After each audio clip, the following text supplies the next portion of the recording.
Nacho con la pelota, la sacó por aquí afuera para Mastantuono, que viene por izquierda ahora, altura del área grande. Mastantuono, buen drible, el centro, está Miguelito. ¡Gol!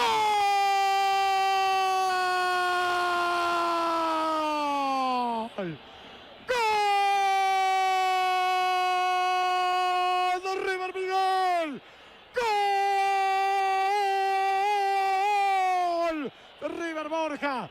De River Borja con un gran anticipo ofensivo. Borja la arrancó, la tocó para Nacho, los viejos piolas de River. Afuera para Mastantuono.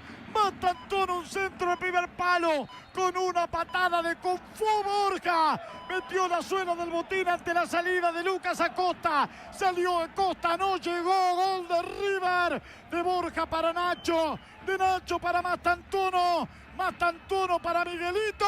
Anticipó Insaurralde, no estaba Roncaglia. Y River hace la diferencia, estaba mejor. A River siempre le falta el gol. Hoy apareció mi amigo Miguel para que River empiece a ganar el partido 1-0. Lo hizo Borja. Tiran las líneas a ver si estaba habilitado. Creo que sí, en el mano a mano con Insaurralde. Por ahora, después veremos qué dice el VAR. Gana River 1-0. Masur con este tiro libre. Dos hombres de River en la barrera. A ver qué hace Sur. Mete el centro picado. Lindo. Arriba de cabeza. Otra vez Insaurralde. Devuelve Borja. La bajaron. Está el empate. ¡Viene! ¡Gol! ¡El Choco! ¡Gol!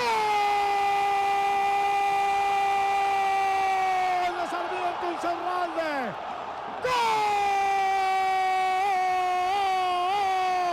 Sarmiento, el Chaco Insaurralde. Los problemas que tiene River con Pesela y González Pires son peor que los que Argentina tiene con el Fondo Monetario Internacional. No, el quilombo con estos dos muchachos es tremendo. Vino el centro, la sacaron a medias, la volvieron a meter adentro. Borja la sacó a medias, la bajó de cabeza en el punto del penal. ¡Gol! Y apareció Insaurralde. ¡Ay, Dios mío! Los centrales de River tocando la Insaurralde ante la salida de Armani contra el palo derecho. Sobre la hora lo empata Sarmiento, que en los últimos minutos lo había equilibrado y estaba mejor. Ahora River y Sarmiento, señores, empatan 1-1.